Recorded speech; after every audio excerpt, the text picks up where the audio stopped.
Oke, kalau umpamakan anak-anak ibu semua selama ini berpikir kalau kepemimpinan itu berarti orang yang suatu mempunyai jabatan tinggi, yang memiliki kepintaran tertentu, yang memiliki posisi tertentu dalam suatu perusahaan atau tempat, atau memiliki gaji yang besar. Sebenarnya pemimpin itu tidak seperti itu, karena pada dasarnya kepemimpinan adalah sebuah tindakan nyata dan lebih merupakan dari hasil proses panjang perubahan dan pengembangan atau developmental proses karakter atau transformasi internal dalam diri seseorang.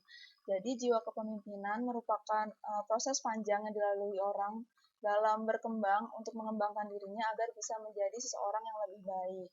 Karena pada dasarnya memang kepemimpinan itu tidak hanya sekedar jabatan, tidak sekedar hanya kepintaran tertentu, tapi jiwa kepemimpinan merupakan sifat yang dianugerahkan Tuhan kepada manusia.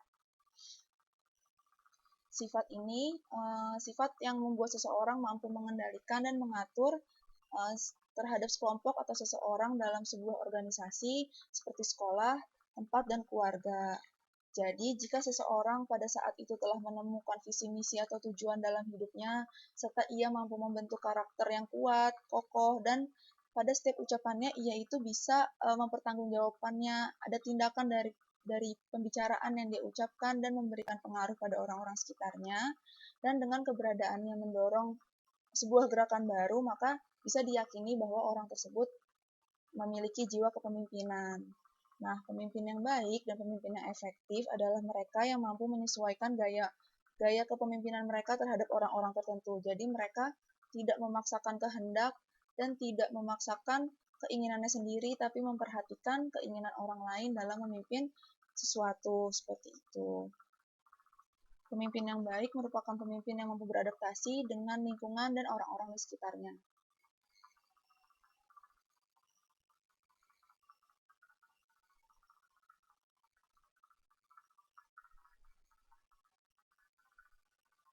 Sebentar ya anak-anak.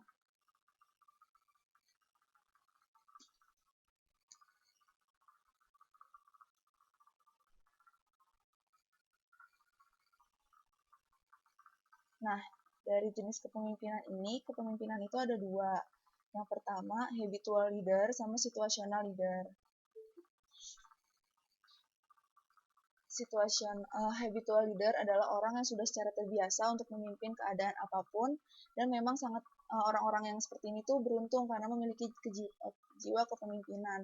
Maksudnya kalau habitual leader ini orang yang udah terbiasa, jadi tanpa harus ditunjuk, tanpa harus dipaksa-paksa, dia tuh udah bisa memimpin tanpa harus disuruh pun dia sudah mampu memimpin dan sudah mengenal lingkungannya, jadi dia bisa memimpin dalam situasi apapun. Tadi kan Ibu bilang ada dua, yaitu habitual leader sama situational leader. Tapi kalau untuk si situational leader ini bukan berarti jenis kepemimpinan yang jelek atau gimana, enggak. Tapi situational leader ini dibentuk dari situasi-situasi tertentu yang mereka bisa memanfaatkan diri mereka, menunjukkan kekuatan mereka seperti itu. Jadi bedanya habitual sama situational leader itu, kalau situasional dia harus ada di keadaan tertentu, tapi kalau habitual itu karena udah bawaan dari lahir atau dia sudah memiliki kekuasaan itu atau kelebihan itu dari lahirnya, bawaan jasmaninya seperti itu, kayak gitu.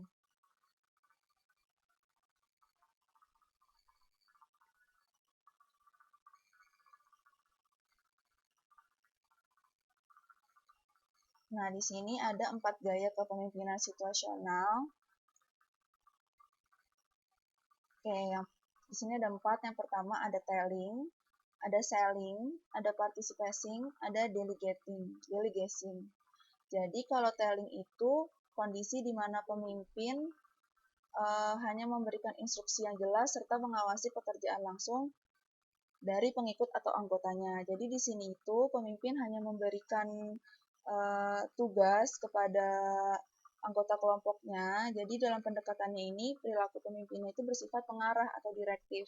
Jadi kalau seumpama anak-anak ibu menemukan seseorang yang dia seorang ketua, tapi hanya memberikan perintah untuk teman-teman yang mengerjakan sesuatu dan hanya mengarahkan teman-temannya untuk mengerjakan ini itu, berarti dia memiliki gaya kepemimpinan telling atau mengarahkan. Yang kedua ada selling, yaitu gaya kepemimpinan ini lebih mengedepankan kolaborasi antara pemimpin dan pengikut atau anggotanya. Jadi dalam jenis selling ini, pemimpin ini mau bekerja sama dengan anggotanya. Jadi harus apa, harus bagaimana, dia mengedepankan pendapat bersama, mufakat, seperti itu. Jadi pemimpin memberikan arahan kepada anggota kelompok untuk melaksanakan dan memberikan dukungan kepada teman-temannya sehingga diharapkan tugas-tugas yang dilakukan mereka ini berjalan dengan baik dan merupakan hasil bersama tidak secara individual atau tidak murni atau pure dari ide pemimpin saja tapi adanya kerjasama dengan anggota kelompoknya.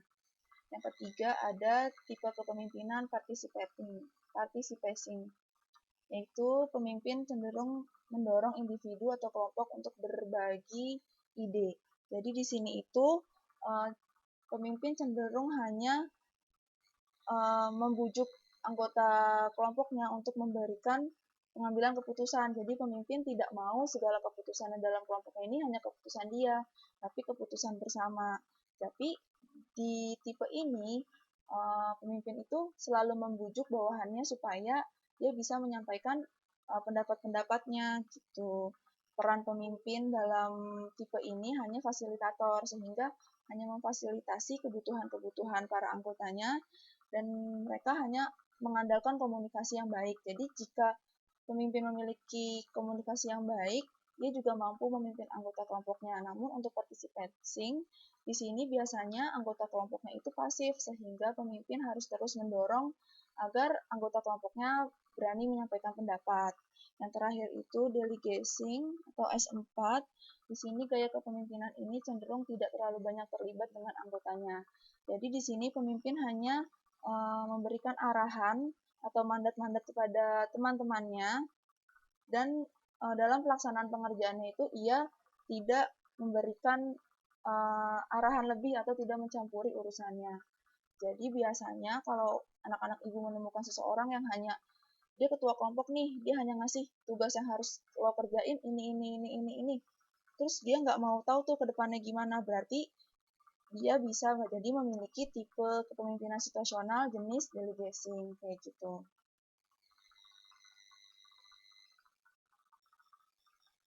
Nah, selanjutnya, apa saja sih tanda-tanda jiwa kepemimpinan yang sebenarnya ada dalam diri setiap individu? Nah, yang pertama, bisa melihat potensi seseorang. Maksudnya gimana gitu? Maksudnya gimana sih kok bisa melihat potensi seseorang? Nah, seseorang yang mempunyai jiwa kepemimpinan yang baik atau jiwa pemimpin yang baik, ia bisa melihat kekurangan dan kelebihan orang lain, potensi-potensi yang dimilikinya. Dia juga mampu memahami bahwa setiap individu itu memiliki kekurangan kelebihan masing-masing, sehingga pemimpin tersebut saat memberikan tugas sesuai dengan kapasitas orangnya, tidak memaksakan kehendaknya dia juga. Jadi kalau seumpamakan individu, seorang pemimpin memberikan tugas kepada bawahannya untuk merekap administrasi, berarti dia sudah melihat kalau orang ini sudah mampu nih merekap administrasi, jadi dia sudah bisa melihat potensinya, nggak asal cuma ngasih aja kayak gitu. Jadi sudah memahami individu yang dijadikan rekan kerja kayak gitu. Yang selanjutnya, seorang pemimpin yang baik itu menjadi pendengar dan pemberi arahan yang baik. Jadi, seorang pemimpin yang baik itu nggak hanya hanya bisa memerintah saja, harus mengerjakan A sampai Z, tapi ia juga mampu mendengarkan kendala dan keluh kesah yang dialami anggota kelompoknya. Mereka juga mampu memberikan saran-saran yang baik sehingga menghasilkan hasil akhir yang baik untuk bersama, kayak gitu. Yang selanjutnya ada menghargai keberhasilan orang lain. Jadi seorang pemimpin yang baik itu apabila ia gagal ataupun apabila orang lain gagal, ia bisa menerima hal tersebut dan menghargai keberhasilan orang lain. Ia tidak iri akan pencapaian orang lain karena ia percaya bahwa setiap orang memiliki jalannya masing-masing, dan apabila ia gagal pada hari ini bukan berarti ia gagal untuk kedepannya. Ia tetap bisa menghargai orang lain karena proses orang lain dengan dirinya berbeda. Selanjutnya,